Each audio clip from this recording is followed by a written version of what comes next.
Chapter 21, Health Publications. Circulation of health publications. The circulation of our health publications is a most important work. It is a work in which all who believe the special truths for this time should have a living interest. God desires that now as never before the minds of the people shall be deeply stirred to investigate the great temperance question and the principles underlying true health reform. Religion and health. True religion and the laws of health go hand in hand. It is impossible to work for the salvation of men and women without presenting to them the need of breaking away from sinful gratifications which destroy the health, debase the soul, and prevent divine truth from impressing the mind. Review and Herald, November 12, 1901. Health Reform and Entering Wedge. The gospel of health has able advocates, but their work has been made very hard because so many ministers, presidents of conferences, and others in positions of influence have failed to give the question of health reform its proper attention. They have not recognized it in its relation to the work of the message as the right arm of the body. While very little respect has been shown to this department by many of the people and by some of the ministers, the Lord has shown His regard for it by giving it abundant prosperity. When properly conducted, the health work is an entering wedge, making a way for other truths to reach the heart. When the third angel's message is received in its fullness, health reform will be given its place in the councils of the conference, in the work of the church, in the home, at the table, and in all the household arrangements. Then the right arm will serve and protect the body. Volume 6, page 327. Health literature, the helping hand of the gospel. Our health literature is the helping hand of the gospel, opening the way for the truth to enter and save many souls.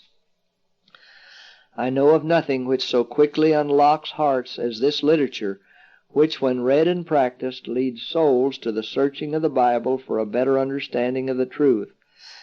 Canvassers should bring the health publications to the notice of those they visit, telling them how useful they are in the treatment of disease. Manuscript 113, 1901. Arrests attention. Publications upon health reform will reach many who will not see or read anything upon important Bible subjects. The truth must come to the people upon health reform. This is essential in order to arrest the attention in regard to Bible truth. God requires that His people shall be temperate in all things. Unless they practice temperance, they cannot be sanctified through the truth. Their very thoughts and minds become depraved. Many of those looked upon as hopelessly depraved will, if properly instructed in regard to their healthful practices, be arrested with the truth.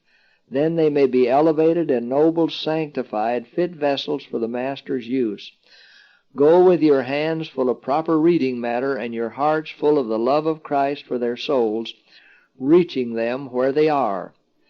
Remove prejudice.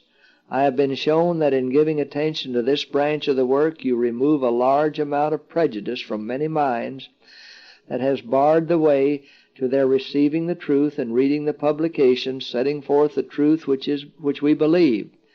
This matter must not be passed over as non-essential, for nearly every family needs to be stirred up on this question, and their consciences aroused to be doers of the Word of God in practicing self-denial of appetite.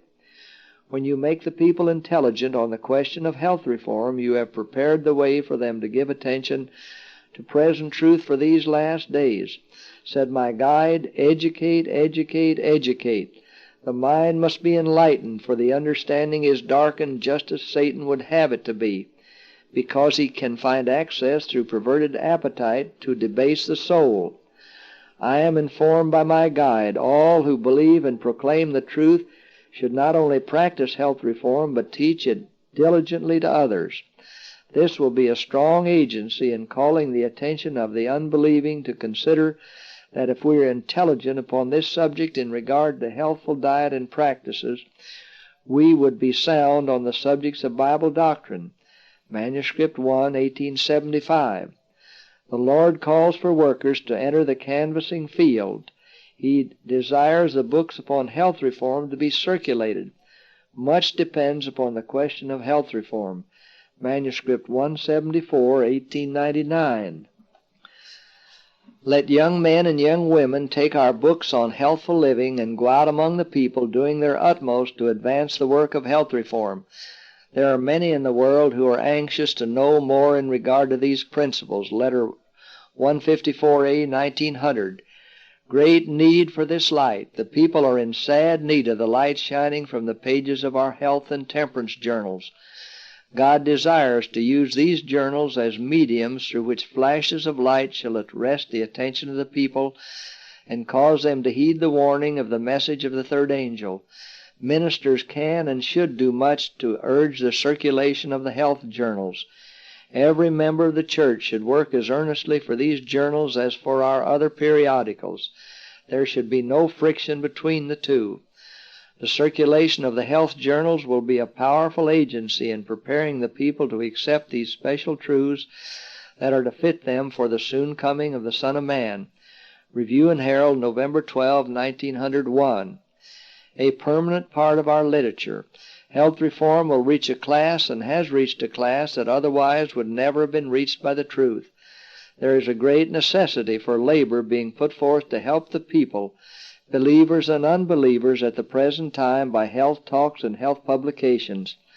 I cannot see why the health book should not have a permanent place, as well as the other publications, notwithstanding human prejudices to the contrary.